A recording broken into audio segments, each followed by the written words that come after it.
Hi, Laura. How are you? Hey, Darlene, how are you? I'm good. I'm good. I am so happy to be talking to you today. For those who don't know Laura Mignott is a live and virtual events curator. She's the CEO of DFlash and host of the podcast that I was recently featured on. Thank you so much for that opportunity to reset. So, Laura, you know I had to talk to you about the times that we're in right now. What time? What do you mean? it's just a Thursday. What? Right. It's nothing big. It's nothing big. Nah. But before we talk about those things, how are you? Like how's Laura doing? How's your spirit? I am surprisingly good. Okay. I think, I think I'm at the point now where I'm in a good place of focus and I kind of know what I want to do. And I think when this first started, I was having a really hard time focusing. And like, I would get super duper distracted and just like end up watching way too much TV all day long and not getting anything done. And I think, now I have a better sense of direction as to where do I go? Because, as someone who does events for a living,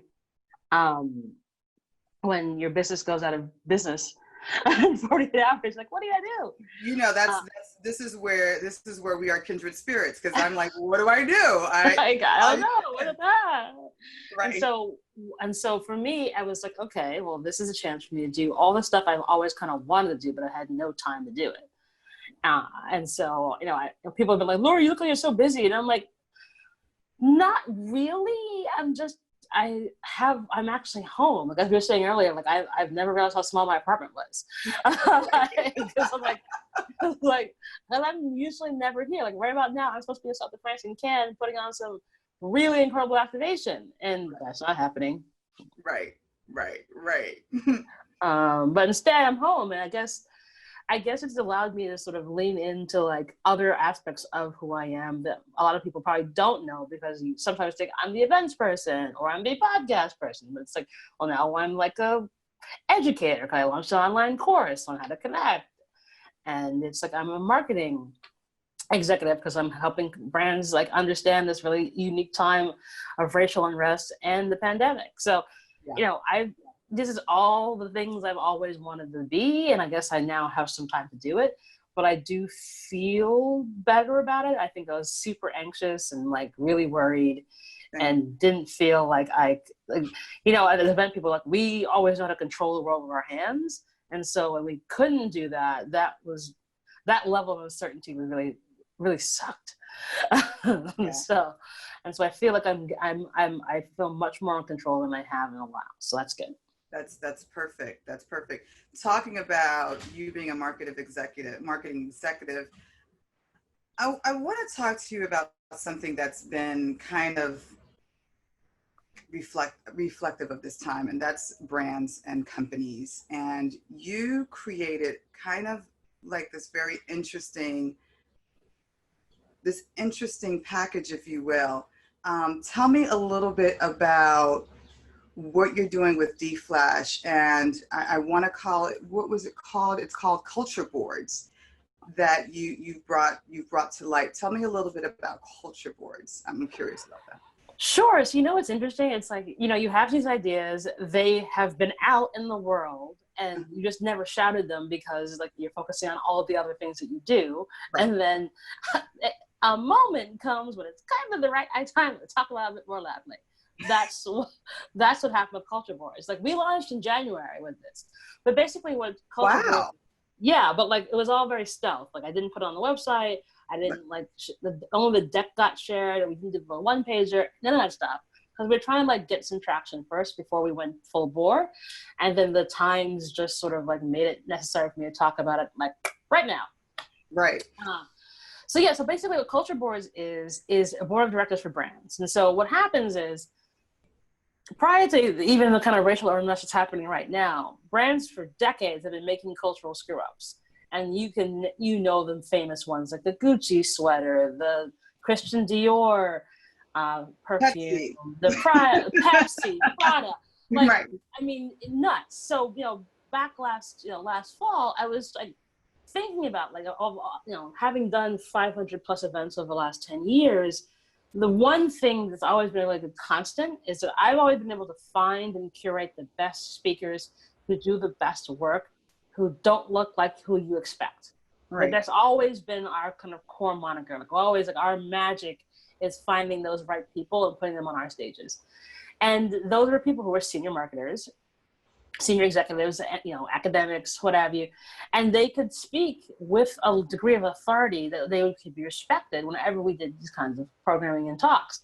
And I'm like, you know what brands need? They need to hear from those people, right, in a real, honest way. Because I think oftentimes, brands pay people to tell them what they want to hear, or they pay people who they think they should be talking to because those are the cool kids, as opposed to finding the people who they need to talk to, who are also in the culture. And so that's what Culture Boards is.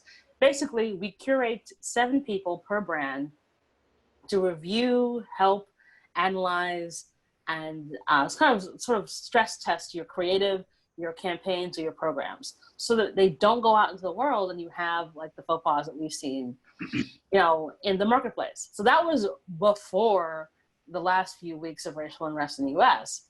And what prompted me to like go from this being a stealth thing where we've been having long conversations and lots of meetings with brands to being like, I'm just gonna put this out right now. And if you're a brand, if you want this, come call me, was that I was annoyed by how brands were like, we're gonna give $1 million to XYZ charity. We're gonna, we stand on Black Lives Matter. And I'm like, shut up, XYZ car company. right. Because you're not actually living the truth here. The reason why you need a culture board is because your actions need to be meaningful and lasting. That's the key part here. And that's the thing, and not to cut you off, but that's the thing that I just find very interesting as I'm reading through, this brand is donating 500, this brand is donating this million and that million to these different organizations. Don't get me wrong, these organizations can use that to keep the movement going forward, but what does that mean when your leadership board, when your leadership, when your top tier executives all look like white la la land? So the reason why culture boards made sense is that you need to make meaningful and lasting change here. And so what we essentially do is go in and review what you're up to.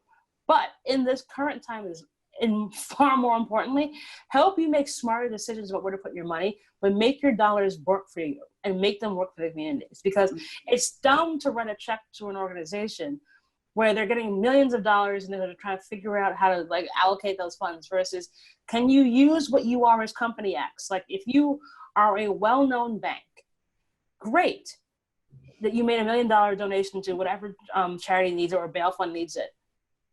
Are you now going to implement a practice whereby you are no longer going to discriminate against people buying their first homes in X areas because we know redlining exists? Like that's where your meaningful change comes from.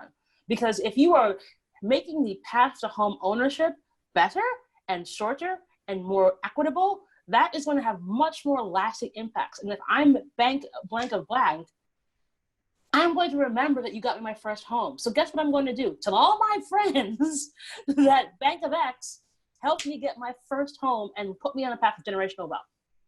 So same deal. If you're an insurance company, you have the power to go after the same banks you work with and mandate that they do this. Are you going to do that?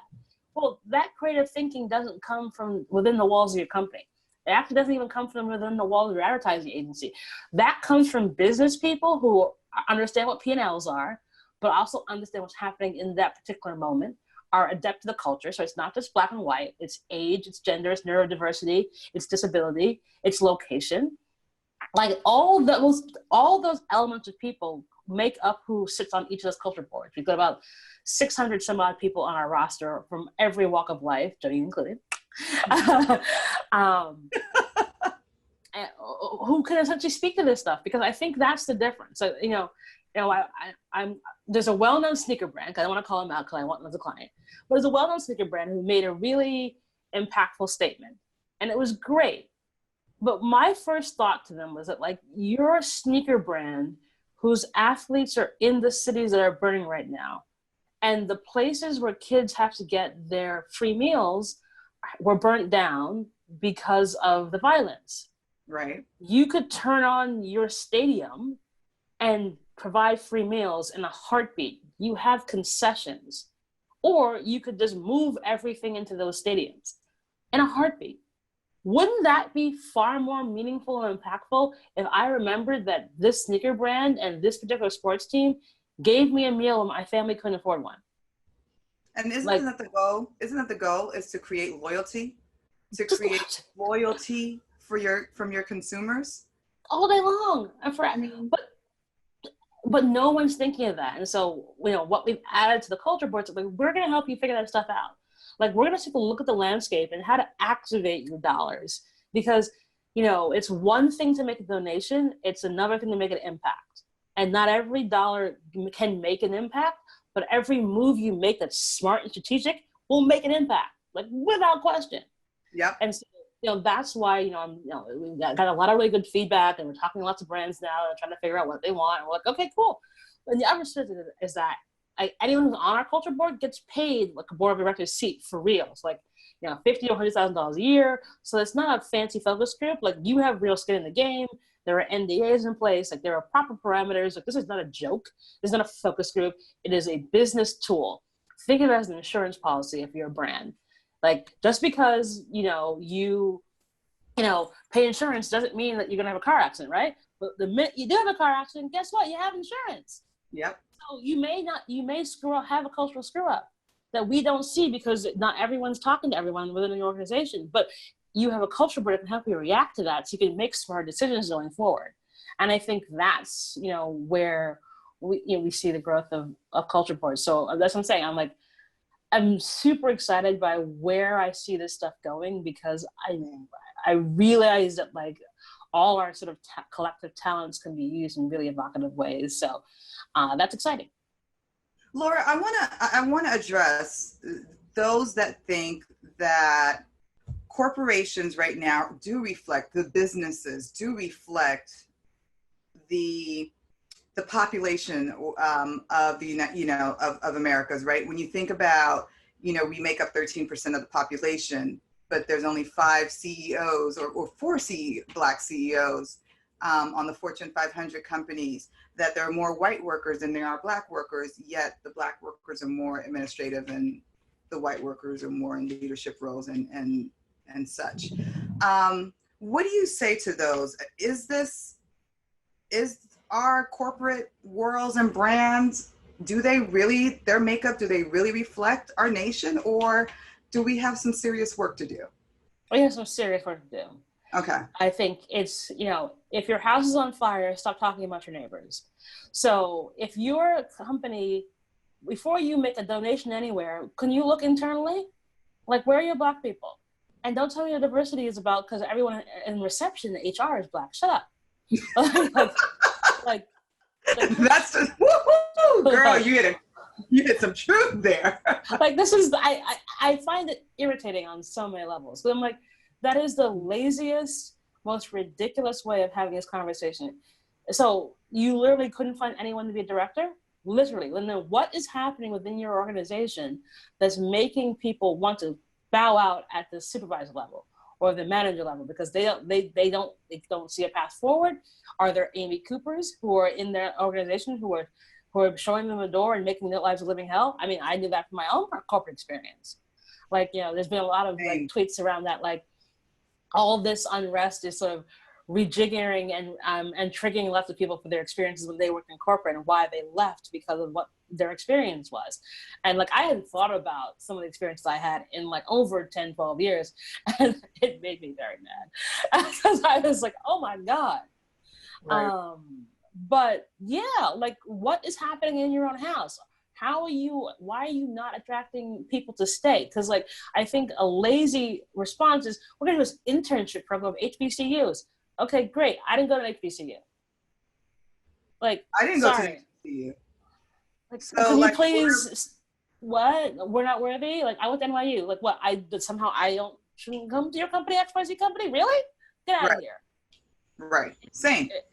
So It's like, what are you doing? Why are you not there? Every single position, there are more than 10, 12 Black qualified candidates. You just aren't talking to them because you quote unquote don't know how to find them.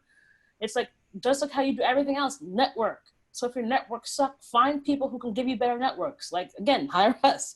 Like, you know, Right. it's like nothing I did with DF and over the 10 years came from a multicultural perspective. No one would ever accuse our agency of being multicultural, as a multicultural agency. We're just an agency that does great work and run by a Black lady. That's it. Like, you know, my staff is mostly Black. They're really good at their job. Hence, they work for me. Period, full stop. Like, this isn't brain surgery. You can do the work. But I also went everywhere to find good people. And I can't be in every single circle, you know? So therefore I'm like, oh, dude, hey, like, do you know blah, blah, blah? Like, who do you know? Like, you know, you and I, we have a bunch of mutual friends because, like, and we never met before. But, like, we always were kind of circling. They're like, oh, we're all in this stuff together. Right. But if I went to my usual event, people would say, hey, do you know, huh? And I'm like, this is the problem. Right. Like, where are you going? Where are you asking? How do you know how to ask? Like, do you foster an environment that is in one of retention versus of quota? Because if you can hire lots of Black people, but then they leave after 12 to 18 months, not only is a bad business decision because it costs you triple to replace that person, because you lose that person, the time it takes to hire that person, plus the money it costs you to replace that person with the recruiter fee built in, versus making an environment where I don't want to leave. Like, dumb here. Right. Like, what does the ideal company look like to you? If you can create what that model company is, or does that model company, do they exist? Do you know that company? But what does it look like? Well, I think, you know, from a model company standpoint, it depends on the industry that you're in. But I do think helmed by a Black lady. But largely because, you know, studies have shown Black women leaders are the best at being a leader. It's not like I'm blowing smoke. Like, there is lots of data to support that. And so folks want to look at the facts. Data supports, if you have a Black woman in leadership, they have higher rates of keeping employee retention, have, you know, better productivity, but also better numbers. You make more money. Like, by nature, if you get a Black woman as a leader, she has by default probably experienced a lot more tribulations and trials and reasons she could have quit along the way more than anybody else. So if she actually is in this position of leadership, she is battle tested, she is adored, and she is trusted, because you don't get to be in that position unless you are those three things as a Black woman. Like, that's just the world we live in, and I wish it was not the case, but it is what it is, so let's all just deal. Yep. So having said that, by nature, she'll make a company that makes sense. Hire the best people. Like, you can find great people across every racial spectrum who do great work, and foster an environment that gives good team building, that inspires, that challenges, and gives you a chance to grow. And when that sort of magical sauce comes together, then you have really great companies. And, you know, we've seen a few, and there needs to be more, and we'll see how it goes. Definitely. And so, last question, always have to ask, is there a silver lining here? Do you see a silver lining for the corporate lane as we continue to fight the good fight with dismantling racism? Do you see a silver lining here? Oh, yeah. Absolutely. Look, I always come from a place of joy. Like, remember, everyone always knows me because I smile a bunch. No matter what, you don't see me get angry. You do smile a lot. This is true. I do. I pay a lot of money for this smile, so I do smile a lot. Mm-hmm. But I do think that there is an opportunity for joy. And I do think there's opportunity for change, because, you know, now your finances depend on it if you're brand X. Like, if you make smart decisions right now in the next 3 to 6 months, the course of your company can change immensely. And so why not run with those changes? Like, hire really great Black women, put them in positions of power with real budgets, because that will lead you to a better place. It just will. And I think for us as Black women, especially, like, show off who you are. Like, then they say they can't find you. That was part of the reason why I did 29 of Magic, and I was so honored to have you as part of that. Is it like, if we don't speak up and show out, the excuse will always be, I don't know how to find them. Yep. But if you are on the panels, if you're talking about the work that you do, not just about diversity, but find the conversations where you talk about the work that you do, which you were so good at, right in this moment, everyone's paying attention because we're all home. Like, your opportunities for that have never been better, to like show off how awesome you are. Then I think there's going to be real impactful change. So I know that it's scary and it's stressful, but I do think if nothing else, we know how to rise, we know how to be resilient. So there will be some joy in the morning. There will be some joy. And I love what you said about empower them, because I think a lot of times these companies do get Black women or just get people of color overall. They put them in positions and they are so disempowered. They make no decisions. They have no real budgets. I can remember being in an organization and my budget was like, what, $2? Like, what? Okay. And what did you hire me for? What did you hire me for? You know, I just finished $1 million project. Like, what are you doing? Right? So it's so good to hear you use that language. Empower the people of color to actually make change in your organization. And back them the hell up. Like, do not be, oh, well, that was their diversity program, so we're gonna have nothing to do with that. Like, no. It's like, do it right, do it well. And I think that will put us in a much better place. Absolutely. Well, thank you, Laura, so much for joining us. I will continue to tell people about culture boards. I think it is a very important program that organizations and brands need to take part of. And if not when? If not now, when? So I'm so happy that you've created this and you have me as an advocate for sure. Awesome, Jenny. Thank you so much for having me on the show. Thank you. Thank you.